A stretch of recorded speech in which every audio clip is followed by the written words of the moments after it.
don't believe it. Okay, I was on mute until now. Maseches Metzia Daf Lamed Ches Amud Aleph, and let's restart Lamed Ches Amud Aleph. Now, hopefully, everybody can hear me. Yeah, our 10 million viewers, and we are learning in Lamed Ches Amud Aleph. We're towards the bottom of the page. Before my introduction, you can put your fingers already in Meisivi Hamafkid. Line starts with the word Hamafkid. It's about 10 lines or a bit more, maybe from the bottom of the page. Hamafkid Peos Etzel Chaveroi. Let's recap again. We said in the Mishnah that if the person, a shomer, has fruit in his storage room, they were deposited by the owner and they are sadly going off, they are decaying, they're rotting, and then we say what? According to Tanakama, and we're talking here about normal rate of decay, according to Tanakama, then what? Then you don't touch it. Just let it rot until what? Until we'll see until when. Why? We said two reasons. Yeah? What are the two reasons, Tanakama? Again, you have to understand the Mechlokes Tanoim here, Mechlokes Amoyroim, about the Mechlokes Tanoim. Very good. Tanakama says, according to Rav Kahana, the reason why you don't touch the fruit up to a certain point, yeah, unless it's really severe, as we see later, is because the person prefers to own his own fruit, even though it's a smaller amount, rather than owning someone else's fruit or the cash of someone else who sold it for him. Yeah, don't sell the fruit so quickly. The person may prefer the leftover or certain percentage of his own fruit rather than you, Mr. Well-wishing Shomer, who's too quick to sell it and to get something else instead. He doesn't want that barter. He prefers to stay with his own up to a certain point. That's Rav Kahana. Now, Rav Nachman bar Yitzchak said a completely different reason to do with Meiser. He said the concern is, says Rav Nachman bar Yitzchak, the reason is because maybe the Balabais will make them Truma on a different set of fruit, which means, let's say the Balabais, the owner, who, by the way, you cannot get in touch with. That already the Rishonim says out of town, you write letters, it doesn't respond. WhatsApps, emails, calls, nothing, whatever, with all the technology.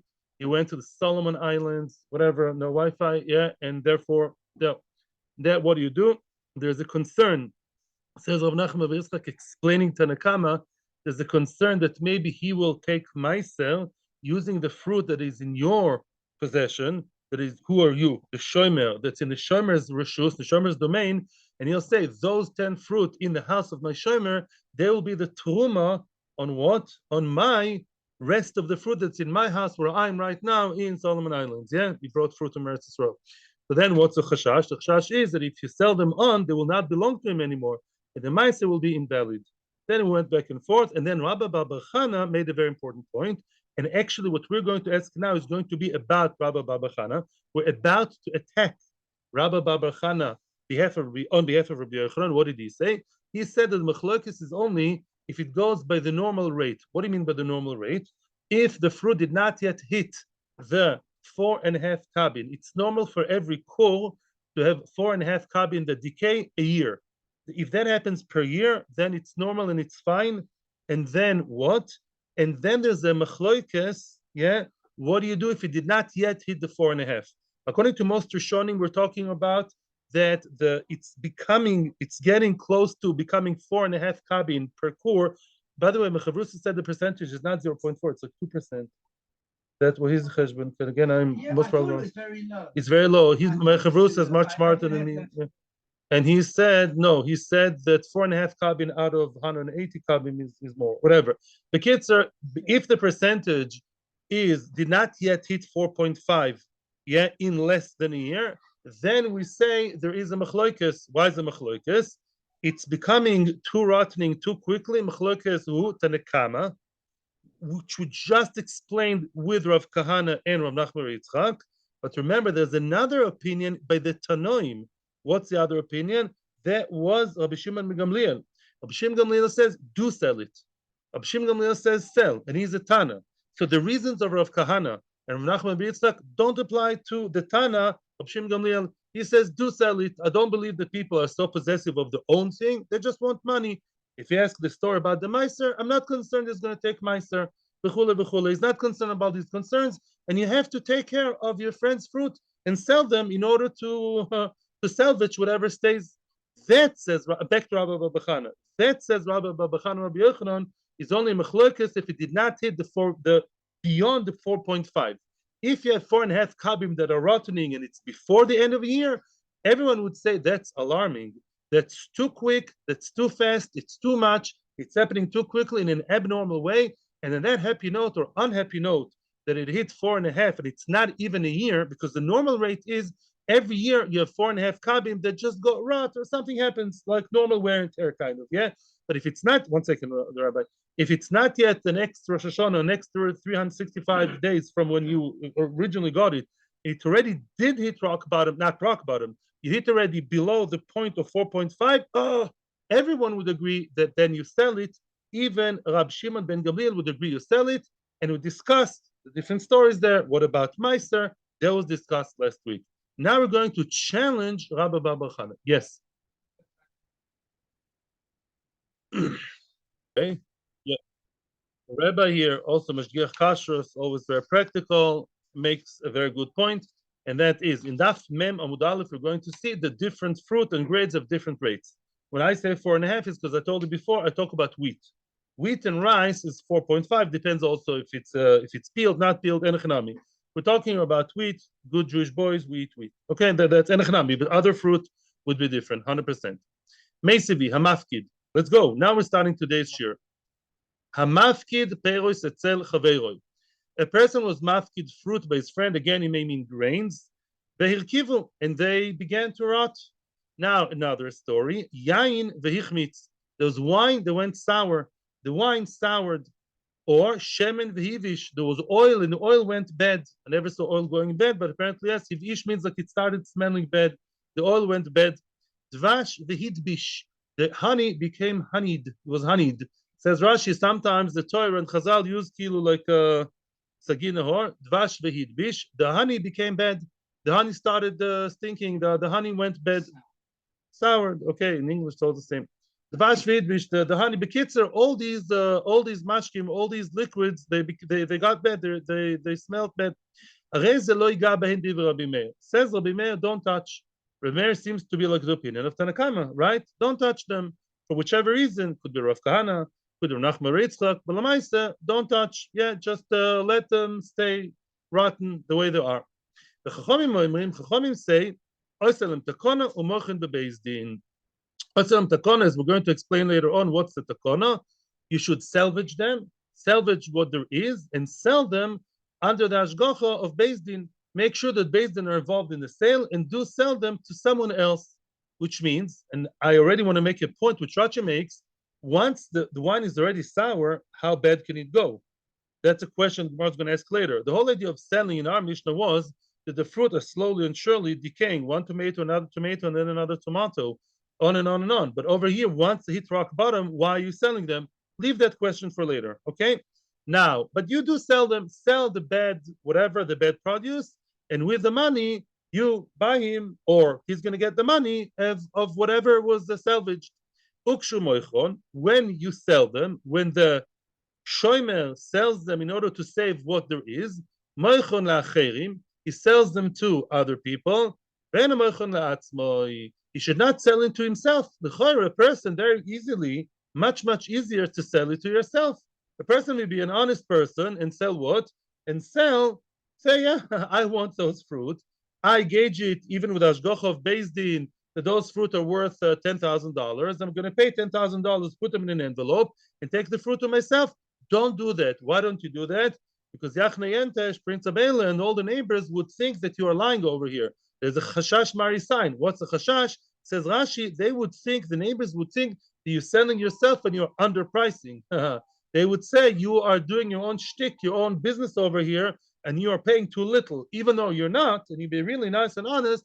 Not everybody knows. So Vayisem Nekim, don't look bad in the eyes of others. Similarly, although not so much to the our sugya, but a similar idea about chashad, about do not be the suspected one. Gaboy tzedakah, people who collect tzedakah, is man she'en lahem anim lechalek. Let's say they don't have enough anim to give money to. Yeah, Baruch Hashem, everyone became rich, everyone made a hit in the stock market, everyone who got promoted to work. There are no more poor people in the neighborhood. Baruch Hashem, Kupa Shel Tzedakah out of business. You know, the whole neighborhood turned into Beverly Hills #2. So what do? So now they just keep the money for later, for a different city. There are solutions. Meanwhile, the money can go bad. In other words, they have, says Rashi, the small coins from copper, like those small little ones you see in museums, right? And they really go bad. Even in modern day world, it's true. Sometimes old coins that can corrode, even in today's. What? Right. They get like green and flichy in the corner, right? So then what do? Let's say you want to change the small copper ones to bigger silver ones that can keep longer. So poirtin lacherim, then potin la'atzmam. When you want to be lifrot, which is also the modern Hebrew word for to change, yeah, you want to change, let's say 5, 6, 7, 10 small coins for one big silver coins. Don't change between you and yourself. The gabbai should not change to his own money, because then people would say, oh, he's making money in the cheshbon of the kupa, but change it with other people. The kupa shel tzedakah, whoever should say, we have lots of small money, we want one big note of $100 instead of many dimes. Yeah, we'll give you the small ones, give us $100. Gabei tamchui, the gaboim of the tamchui is the kitchen, the soup kitchen. The soup kitchen, which halachically should be given every day. Of course, every day there is a soup kitchen that's given, that gives new food for the aniyim, like you have in Yerushalayim and in London, in Stamford Hill. Yeah, the Gaboy, very nice one. So the Gaboy Tamchui, they collect food, and Baruch Hashem, everybody is satisfied today. No aniyim today. What do? They have to give the food to someone. There are no aniyim nowadays, Baruch Hashem, that go hungry. So all the bread and all the soup and all the flesh that they collected, they have nobody to give it to. What do? Moichin, sell it. Sell the chicken quickly, sell the portions, those airline meals. Sell it to other people. Don't sell it to yourself. Okay, why? People would say, oh, this guy, it's not. Yeah, he bought the chicken from the kitchen, from the soup kitchen, and he's really paid, he underpaid, so sell it to other people. The only thing that for now we care about is the first wad, lan, tiny mias. One thing, let's siphon out of here. Mias, nevertheless, one thing let's learn from here, Peros ve'ilkivu. It says that the fruit that go bad, the fruit that begin to rot, what do you see? That there is an argument about it. Rabbi Meir and Chachomim seem to be argued the same way there was an argument in our Mishnah. My love, afilu yesemik dechesoinon. Shan't we say, shall we not say that even if the fruit is more than kedechesoinon, even if the fruit got below the 4.5 line in the graph, which means it is happening already too quickly, too fast, and too low, don't we say that even then they do argue? Not, this is an attack on Rabbi Bava, not like you said that there's a consensus and agreement that once it goes too bad, then everyone agrees you sell it. No, you see there's an opinion here that says not to sell it. Says the Gemara, simply answer, no, lie. No. Just like in our Mishnah, I explained the machlokes is only when it's kedei chesoinon, meaning the only machlokes is we did not yet hit the 4.5, so it's still sort of normal rate of decay. Then they argue, but once it got below that and it's scaringly quick, then everyone agrees. So too, I'm going to explain in this brisa. The truth is, it's not so clear. Why did the Gemara think otherwise?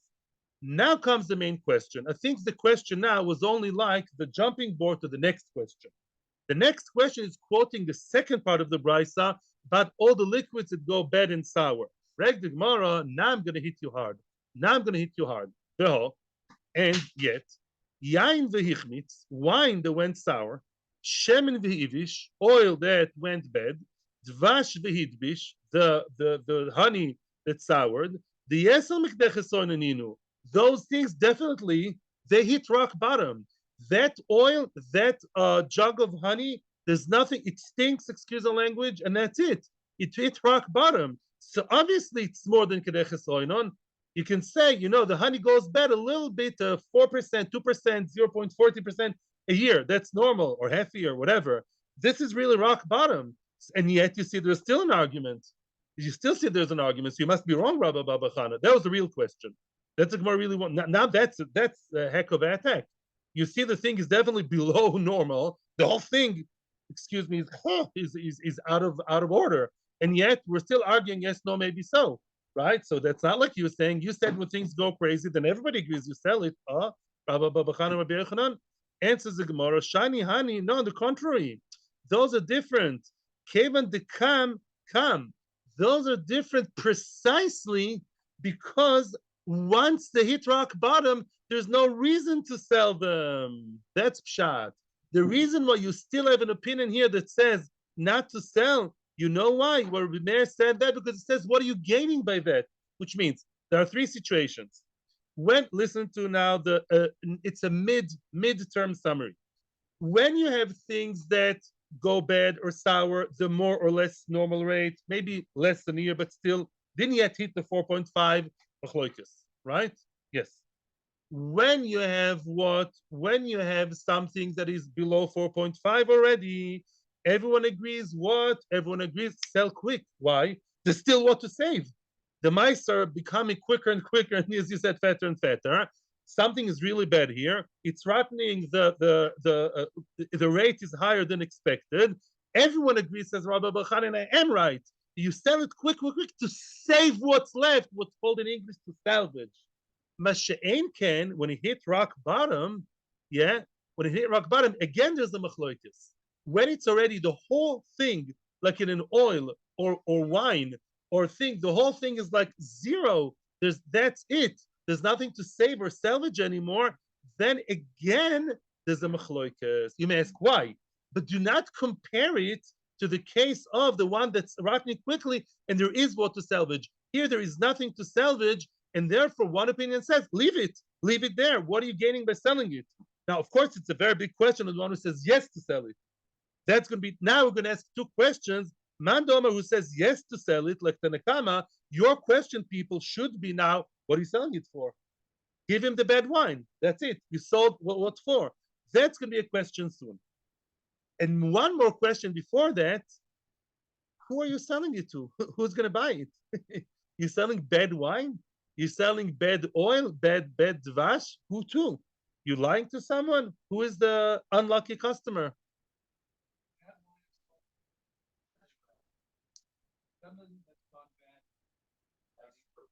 Answers the Heilige Gemara. Very nice. Frek the Gemara. I'm absolutely impressed with your answers. Zog the Gemara. Shemen v'yivish. Shemen that went bad. Dvash v'hidbish. And the dvash that went bad. Lemai chazu. What are they good for? As the rabbi said, the question was not about wine that went sour because that's vinegar. Vinegar costs money. That's not even a question. But the bad oil and the bad honey, what are you going to do with them, honey? Answers the Gemara. Shemen chazi legoldoi. That oil is so bad, Rabbi, that it's not even good to light with. But it's good to oil the goldoi. The goldoim are leather makers. Yeah, the leathermen. It's good to oil the leather. Today would say to oil the car, maybe. Yeah, maybe it's good for the what? Industrial lubricant, exactly. Dvash, the katisha de gamli. Honey is good for the katisha. That's more in Shabbos that says when animals would have a bruise on their back, either gamli, which are camels or donkeys, if they would get some kind of rash on their back or bruise on their back, something very very good for them would be actually spoiled honey. Spoiled honey is it? What do you do with your donkey, with your camel? Don't you use of course, avada. I use always the honey. Yeah. So maybe it's placebo, maybe not. Maybe I don't know. Lamaisa it works, but Lamaisa now the question is, as I said before, this wine is completely bad, or oil, or this. Yeah, it hit rock bottom. Says the Gemara now, the Chachomim oilim oisalam takono mochen bebezdin. What's oisalam takono? Save them. Do a takono. Do something good for them. Try and fix things up, metaken, and sell them in Bezdin. My takanta avidlu. What kind of takana is that? It hit rock bottom, right? So just leave it there. What are you gaining by selling it to the other person? The whole thing is destroyed. The Bailim will eventually come back from his very long holiday in Solomon Islands. He'll be very upset that the honey went bad. Well, what can I do about it? What am I gaining by selling it? Omar Abashi says Abashi, Lekankanim. Are you going to celebrate the Hanukkah? What's kankanim? The jugs. What do you mean? Says Rashi and all the Meforshim, when you leave bad, let's say honey or bad oil in a jug, the jug starts going bad. It affects the jug, usually made out of cheres, out of clay. Yeah, is something that it's going to affect it badly. It starts going, I don't know, corrode, go black. Yeah, the bad hashpa, the bad influence of what it's inside it's going to affect it badly. If so, and that's why you sell quickly what the content, what's inside, which is the bad honey or the bad oil, in order to save the jug. Oh, save the jug, before saving the earth, save the jug. If so, b'maika miflagi. So what are they arguing about? Why is it that one opinion over here said not to touch it? Why did Rabbi Meir say not to touch it? Doesn't Rabbi Meir believe that you should pour out the oil, pour out the honey to save the jugs? Why not? It's your friend's jugs. Do something about it. Says the Gemara, another Gemara close the entire circle beautifully, the circuit. The Masovar lehefsed merube chosheshu, lehefsed muat loy chosheshu. One opinion holds, and this is Rabbi Babachan speaking loud and clear. One set of Tanoim say we're only concerned when the hefsed is real big. Who this is the party of Tanakama by us. Tanakama says don't interfere too quickly. Don't be the interfering shver, the interfering mother-in-law. Don't be the interfering shomer. Only if there's hefsed merube, when things go crazy and it's not even an entire year and the thing went bad more than 4.5, then you sell. But hefsed muat loy chosheshu. What's hefsed muat? When there's only a minor, small loss, then you're not concerned. What's a minor loss? Two things. Very nice. Says Rashi, he will lump two things together here. What's a small loss? Either when it's less than 4.5, it's still within normal. It's not yet a year, and it's not yet 4.5. That's normal. And also the kankanim, which means the fact that the jug is going to go bad because the oil is inside, the jugs are not so expensive, or the damage to the jugs is not so great. It's such a small nezek, I don't have to start going crazy. I'm just a shomer, and I have 10 things on my head. I don't need now to start selling his oil and things which are already all bad, rock bottom, only for the small hefsed, because the jugs and go bad. But that chachamim were not matriachim. It's a word in English, matriach. Umar sovar. But the other party, Rabbi Shimon and Gamliel and chachamim of the Brisa, they say no. They sovar. They think afilu hefsed muat nami chosheshu. They say no. The chash is even a hefsed muat, even a small amount of hefsed you're concerned about. Which means not only you sell it when it's really diving down crazily, more than 4.5, even if it's what? Even if it's a small loss, such as it's rottening more normal than 4.5 a year, it's 4.5 for let's say half a year, that's already hefsed muat. Less than that already you sell, even less than 4.5 you sell on. And also the kankanim, if there's bad oil in the kankanim, the jugs become already a bit black, a bit distant. They maybe go black, they may go a bit corrosive. Then also you sell for that. Everyone's asking me lately, what's the halacha? The halacha here, I saw the Shulchan Aruch. Halacha is that like the Nakama. You don't, first of all, you ask him, of course. Shulchan Aruch practically says, pick up the phone. It's not what he says, yeah? But he says, if he's in town, you ask him what to do. If he doesn't tell you what to do because he's out of touch, then you don't touch it unless it's hefsed merubah. Basically, like Tanakama, like Rabbi Babachan Rabbi Yochanan. Yeah, if it's just a small within normal range kinds of loss, you don't do anything. Yeah, but if it's something that is more than normal, then you do sell it. So Ad Kan, by the way, was one way to explain were two ways to explain the Mishnah. Everybody happy? Yofi. Wine is not sour and everything is good. Weiter. Yes, I'm listening to your question. I answered your question. The 4.4 is whatever. I will summarize again because I can see again. You have here two Tanoim, okay? And Tanakama was explained by two Amiroim. This is basic Gemara logistics over here. Yeah, two Tanoim, each one is explained by two Amiroim. Tanakama says, don't sell, don't touch, unless things go really crazy, don't touch the fruit that go bad.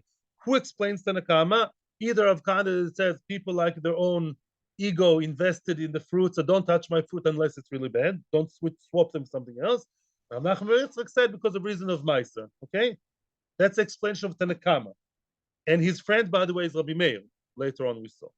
Against them, you have another Tana, which is Rabbi Shimon Gamliel, that says, do sell them ASAP. And once you see something rottening, yeah, even before it gets to 4.5, already sell it because he doesn't believe the reason, does not believe of the reasons of Rav Kana and Rav Nachman. That's simple, not better.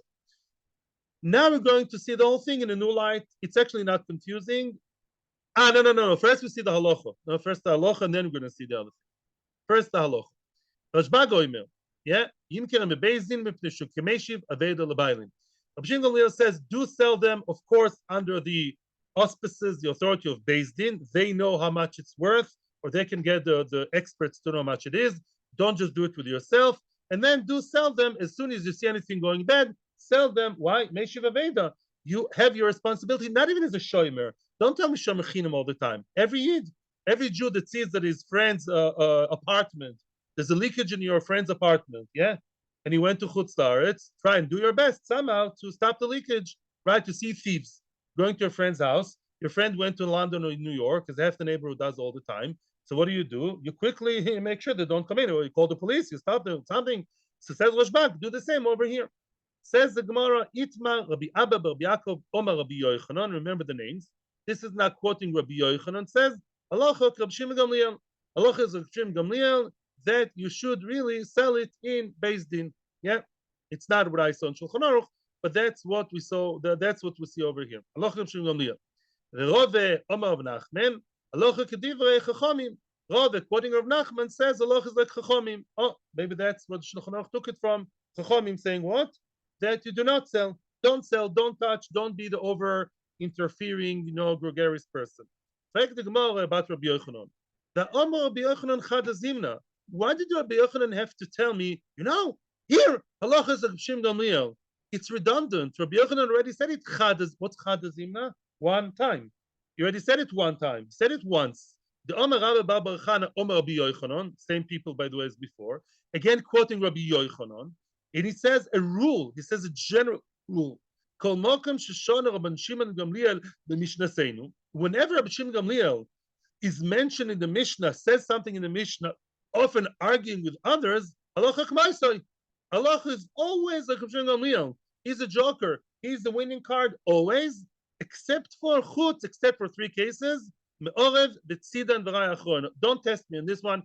Orev is, I remember, it's at the end of Bava Basra. There's a question if a person's a guarantor.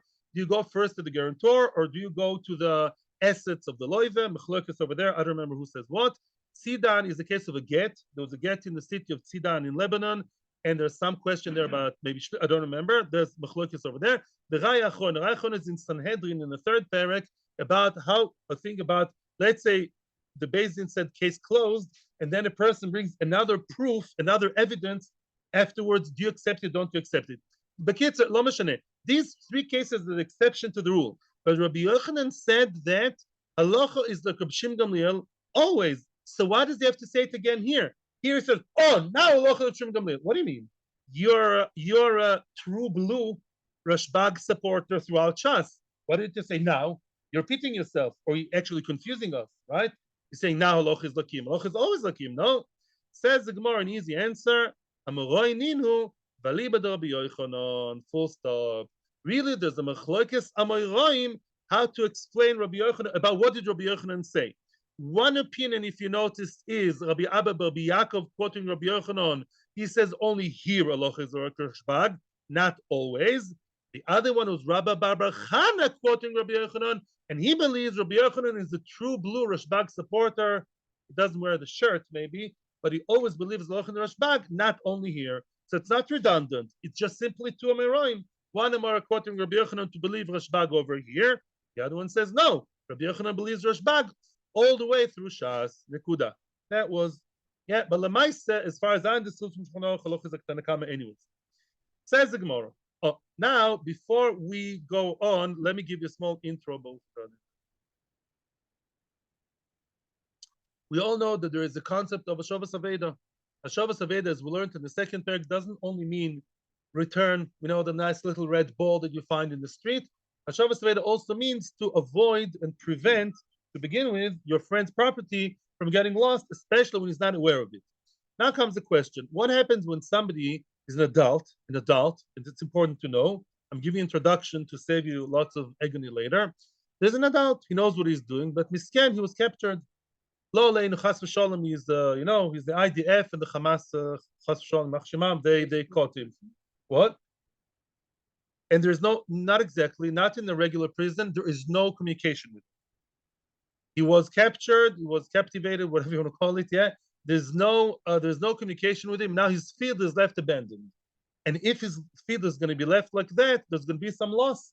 Yeah, in other words, we're not talking about Ganovim coming from some reason, but let's say just the wheat, the barley are going to go bad, and the weeds are going to grow, and the earth is not going to be fertile. Nobody's going to take care of it. And then hopefully when it gets out of the jail in Thailand or in Russia, whenever that would happen, then what? Then what is going to happen? So therefore, maybe one would suggest you get an apotropos. What's an apotropos? Custodian, sort of, to make sure that the land is looked after properly. I'll kill it right at the start. No, we're not done yet. I'll kill my hero before I even start the novel. And that is, we don't do that. Says the Gemara later on, an adult, even though it's a misken, it's not his fault that he left his field alone. An adult, you don't put an apotropos for an adult's property. Why? Says the Gemara, says the Rosh, says the Shulchan Aruch, Lamaisa, people would never want to do that. No normal person would want, for no money, yeah, to actually be the apotropos, the one who's the shliach of Beth Din, to take care of the property of an adult. It's not such a great mitzvah as opposed to being the apotropos of who? Who always gets apotropos in the Gemara? Yomi. Oh, who can actually, whose heart is not torn from looking at the little Yomi, teary-eyed. So people want to do the mitzvah even for free, even nominal thing, and they do that. For an adult, nobody's going to be exactly hot on doing it, and people do the wrong job. People will not necessarily do the right job by looking after the field. They may botch it up and not do the right thing. Who has, by the way, I want to throw in another factor before we continue. Do you know that the guy who's now captured by Hamas or by the Mexican mafia or in the Thai jail, do you know it's going to come back alive? Are you a prophet? You know it's coming back alive? Well, you spoke to Kuba. How do you know it's going to come back alive? I don't. So there's a chance that the person will die, and then who's going to get the field? His son, his brother, his father, his whoever, his lawyer. Yeah. So you know who should be the person that we may possibly ask to go down to the field now and look after the field, and he has his own self-interest to look after the field well? His heir. Thin air. Let's see. Says the Gemara. Yeah, maybe you should delegate, not delegate, you should, appoint a korov to look after the field for a percentage. Let's see now. After this big introduction, it's time to start. Says the Gemara like this. Yeah, Mida Rabban Shimon ben Gamliel, from the words of Rabban Shimon Gamliel in our Mishnah, what did they say in our Mishnah? Without many reasons. What did they say in the Mishnah? Fruit are decaying. Shall I stand there, sit there cross-armed? No, do something, because it's a Shavas Aveda. From here, Nishma, from here we can hear the Moridin Korov Lenichse Shavui. From here we can hear that just like in our Mishnah, you take care of a person's slowly decaying produce, so too, if a person left behind a field, you should get somebody, preferably his korov, get somebody who's related and has a self-interest to look after it and make sure that his field doesn't get lost. Because Reb Shimon Gamliel, when you look at the general picture, is a bigger believer in what? In a Shavas Aveda of avoiding and preventing all kinds of losses from somebody who's out of touch. Now, Midarabonon, it's Tanakama, who said don't touch. Unless it's really, really urgent, don't interfere. Nishma, from their words we can hear, the Ein Moridin Korov Lenichse Shavui. From their words, they say stay calm, stay cool, stay calculated, like a cucumber. What do you say? Don't touch it. Probably they would say the same thing over here. When your friend or relative, Misken, was captured by Hamas, what do? You daven a lot, and you try to do whatever you can. So it comes to the field, what do? You don't get anybody to dafka take care of his nechosim, who don't care so much about other people's money. Of course, you should all ask now a huge question, because the reasons we said in our Mishnah don't apply to the field. That will be discussed soon. Okay, if you didn't ask it, I'm asking it. I'm asking, and I'm answering that the Gemara is going to say it soon. Okay, but so far we wanted to connect the two stories.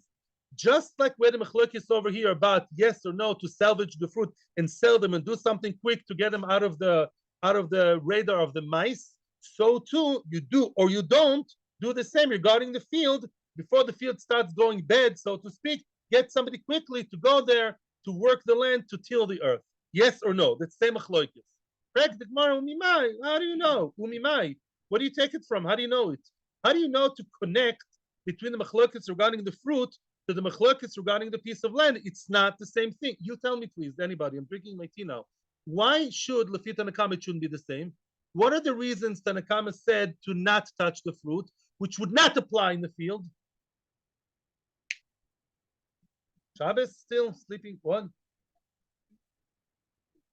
First of all, it does not deteriorate as much. Very good. Lovely. Absolutely fab. And also, you don't have the reason of the person prefers to have his own rather there than other people. Here, once a person comes back alive from the Hamas and all the media is happy and everyone's happy, he'll go back to his field. Right? Frag the Gemara. Umimai. Why are you connecting the two things together? Dilma, maybe, I don't know, maybe you're right, but maybe not. Maybe Ad kan lo k'omar Rabban Shimon ben Gamliel hocho. As you very nicely said, Rabbeinu Peretz, in our Mishnah, Rabbi Shimon Gamliel says over here, listen, you know what's going to happen if you're not touching the fruit, you be so complacent, and you say, I'm not interfering, he likes this, he likes that, Meiser. What?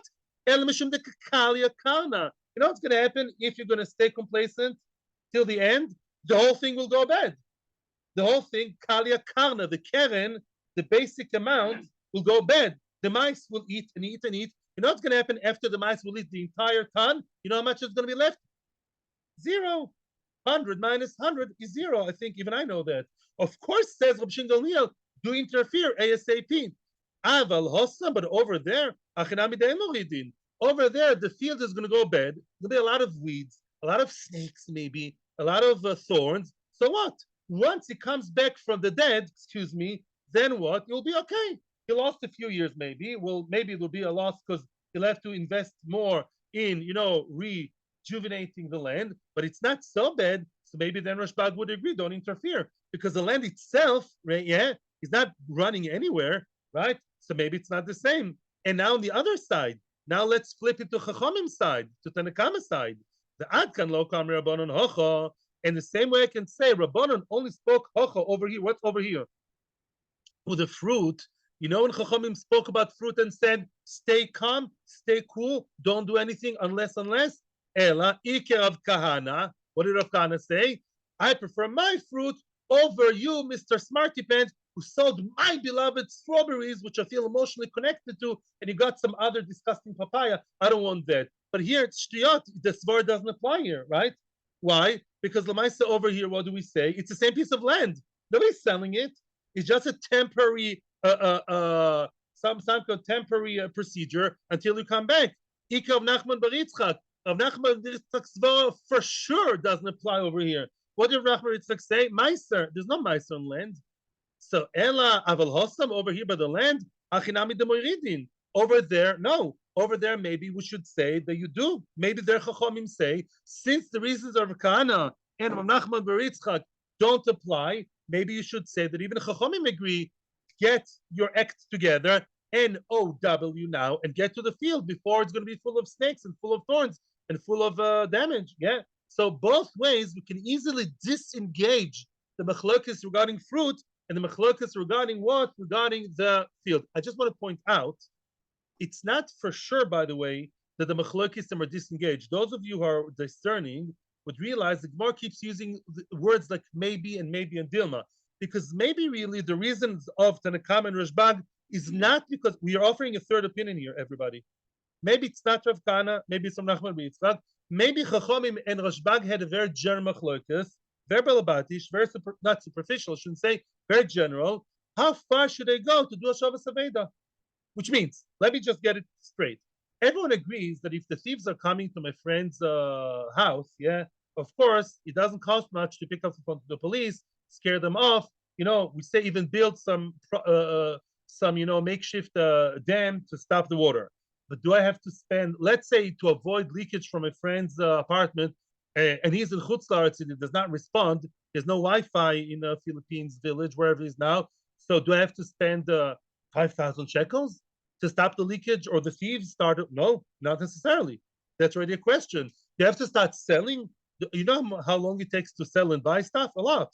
They have to start selling his fruit and advertising and spending days and hours off my work. That's the question, possibly.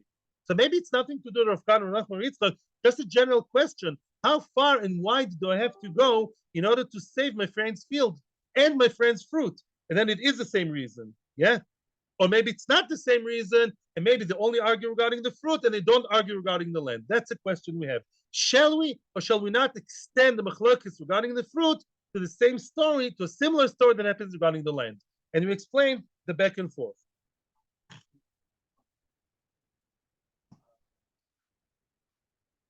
Spoke, but obviously then all agree to sell it. Yeah.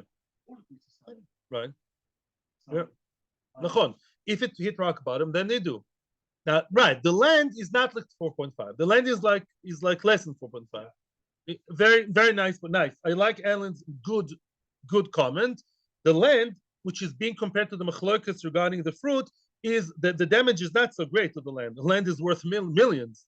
And the fact that you have thorns and snakes in this is less than 4.5. You're right. Nice. Very good. Lamema says the Gemara, Lamema, that is to say, are you trying to tell me that trade time in Inu? Are you trying to tell me to disengage the machlokes of the land from the machlokes of the fruit and tell me each one has its own reason? The reason why by the fruit you don't sell, let's say, it's because I like my own fruit, which does not apply by the land, and by the land you have a different machlokes about what? About a Shavas Aveda, how far you go with the Shavas Aveda? Is that so? You want to tell me that there are two separate machlokesim and you feel very smart about yourself? Frag the Gemara, wait. The Omar Rav Yehuda Mashmuel, first wide line. Omar Rav Yehuda Mashmuel, Halacha Rabban Shmuel Gamliel. Rav Yehuda quoting Shmuel, remember, Shmuel is a Dayan. He speaks Halacha L'maisa. He says Halacha is Rashbag. What did Rashbag say in our Mishnah? Sell. The Omar Shmuel, Moridin Kov L'nichse Shavui. Oh, and Shmuel also said that when the land is abandoned unwillingly by its owner, you quickly call his relative from Ra'anana, from Eilat, you tell him, come over here, sit in the land, and look after the land, and you're going to get a lot of sachar, as we'll see. So you see, Lav Mishum, isn't it because the Chataimahu must be that Shmuel the Dayan gave the same, he happened to be giving the same consistent psak, both by fruit and by the land. Isn't it because that it's Chad time? It's the same reason, and he's a consistent follower of Rashbag. Isn't that so? Says the Gemara. No, it's not. Trade time in Inu. No, it's two reasons, not necessarily. Could we have two separate machlokesim? One machlokas regarding the fruit is, let's say, do I believe in Rav Kahana's concept of I want mine more than my friends? Yes or no? And could be by the land, there's a machlokas of how far do you actualize Hashavas Aveda? There are two separate machlokas, and yes, sometimes there's chance, luck in the world happens to be Shmuel. In both cases, agrees to here and there to the man de Omar that says to interfere, but it doesn't mean it's the same reason. Could be two different reasons. Zog the Gemara Chanami Mistaba. The Gemara supports what he just told us. Yeah, we see that Rava, as opposed to Shmuel, was tansin on both chasanas. He was actually saying different. He sided with different people in different machlokesim. When it comes to our Mishnah, he supported Chachamim. What did Chachamim say? He supported Chachamim who said, "Don't touch the fruit. Don't touch the fruit. No, don't be over eager to start selling them. Let them rot a little bit until they reach the 4.5." And yet, I lost the place because of Zoom. Yeah, the Omar of Nachman, sorry, it's Rav Nachman, not Rava. Rava quoted Rav Nachman. The Omar of Nachman himself, Muridin Kov L'nichse Shavui. Rav Nachman says when it comes to the land, you do interfere and you do bring the Kov, you tell the relative, go down to your friend's field who's now in captivity or ran away to Chutz La'aretz and do interfere. How come Rav Nachman contradicts himself? Must be, it's not a contradiction. Ela Shma Mina must be. Treita Mininu Shma Mina. Nekuda. So far, what we've reached is very good. You have two separate machlokesim, which we had to have very, how do you say, amicable or amicable? Amicable, with an A, amicable divorce. between the two sugyas. Yeah, we not know. What's the amicable thing over here? One sugya spoke about fruit. The question is, do you or don't you sell fruit that are slowly decaying? Why? Rav Kana says, I want mine, or other reasons. And Rav Shbag says, no, I want money, quick and easy. And that's one machlokas over there. Machlokas regarding the land is a different machlokas. Do you or don't you get a relative? Misken, that guy had to run away to Chutzat. Either captivity or Shulchan Aruch talks about, let's say a guy was misken, sinking in debts, the police was after him, I don't know, maybe he's a good guy, but misken, the mafia is after him, he had to run away from the country. Ever heard of that? Science fiction. Sometimes people, they have to run away of the country for which good or bad reason, usually bad, yeah? So such a guy who went out of the country, and we have no idea when he's coming back, and who's Chas v'Shalom dealing with him in the other country, do we tell his relative, go down now and look after your friend, not your friend, look after your inheritor's field, and you may get the inheritance at the end, trophy, and you may get percentage. We're going to see soon, yes or no. It's a separate machlokes of how much do we have to intervene and help a person who's an adult, and yet his land is, for these few years getting lost. That's a question. And now, only now, we're going to actually explain the actual machlokes. Up until now, we connected the machlokes and actually disconnected it from our story about fruit. And only now in the Itmar, in the fifth wad lan, now we're going to actually explain everything. I'm almost sure that if you have questions, they will be answered by the next few lines, unless it's very, very technical. If you still have questions, let's in 5 minutes, I'll be very happy to hear, because not North Korea, just that the sugya develops and evolves as we go along. Now we're going to get to the actual machlokes, because it's for sure machlokes samayroim. We wanted to connect it to Tanoim and we failed. It's not connected to our sugya. Now we're getting to the actual machloikis. Itmar. Itmar is the machloikis samiroim usually. Shavui shenishba. A captured person was captured. The guy Lolein who captured. Rav Omar ein muridin kov lenechosov. Rav says, don't bring, or at least you're not mechuyev as a beis din. You're beis din. We're beis din. In the olden days, the way they should be, beis din are those who took care of everybody else under them. You beis din don't have to rush and call a relative to go down to his field and take care of the field. You know why? Says Rashi, the relative, I'll tell you what the arrangement would be if you bring a relative. The relative is the guy who sits in Kolel. Maybe he's a high-tech guy. He lives in Afula, and he called him to a field near Bet Shemesh. What? I have a life. With all due respect, Rabbi Beis Din, you want me to come to my relative's field? What's in it for me? I'm sorry. I'm not a selfish guy, but I'm not going to move house and change profession for nothing. No, don't worry, Rabbi so-and-so from Afula. Life is good. You're going to get the arisus. As long as the relative is out there somewhere, what's arisus? Sharecropper. You're going to get percentage in gross language. You're going to get nice percentage as the years go by. And we're sorry to say, but maybe your relative is dead.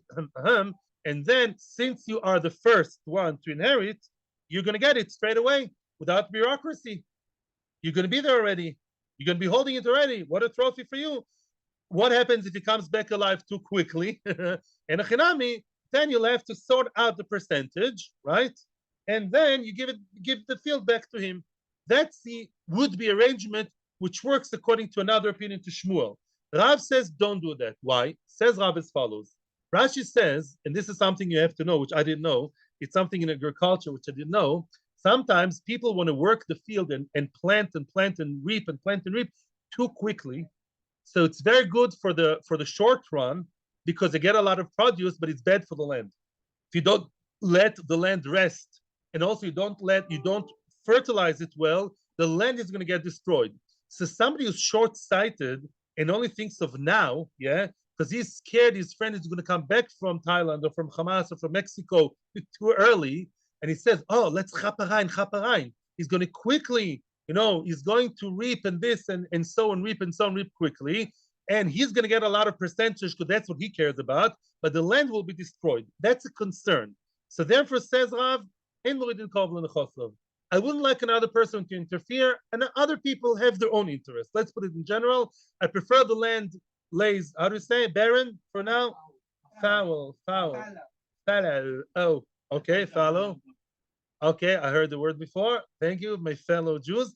And I don't mean no connection, no pun.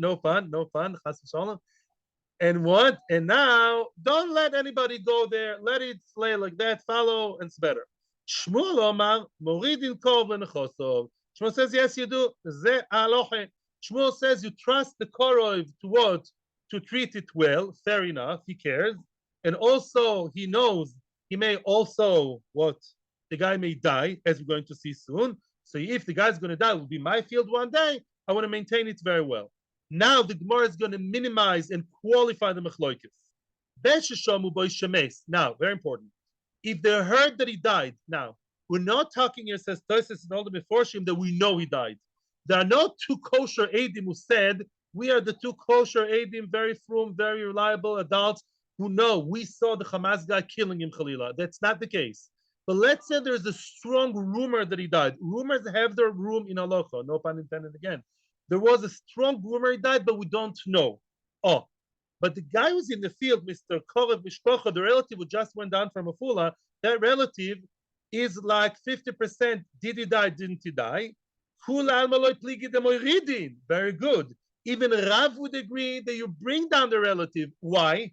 The relative will not destroy it because the relative says maybe he is dead and I am now 50% closer to being the owner. If he is dead, I'm the owner.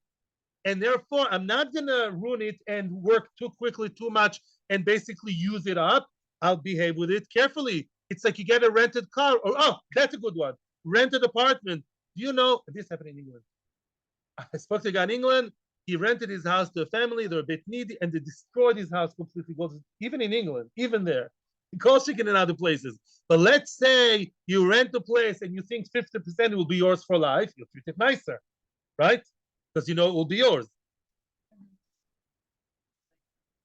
Of course. But if the tenant thinks I may be the owner, oh, so therefore here, when he is like 50%, maybe the land is mine, maybe it's for short term, maybe long term, he'll behave nicely, and everybody agrees, even Rav, bring the korov down, he'll treat it well, and all will be well. And the land will be nice and fresh. Hopefully, when the guy, all the Tehillim will work, the guy will come back from the dead, from Hamas, because maybe he's alive, then he'll come back to nice fertile land, nice and chirpy and good and crispy. Keep ligi, you know, when they argue Rav Shmuel,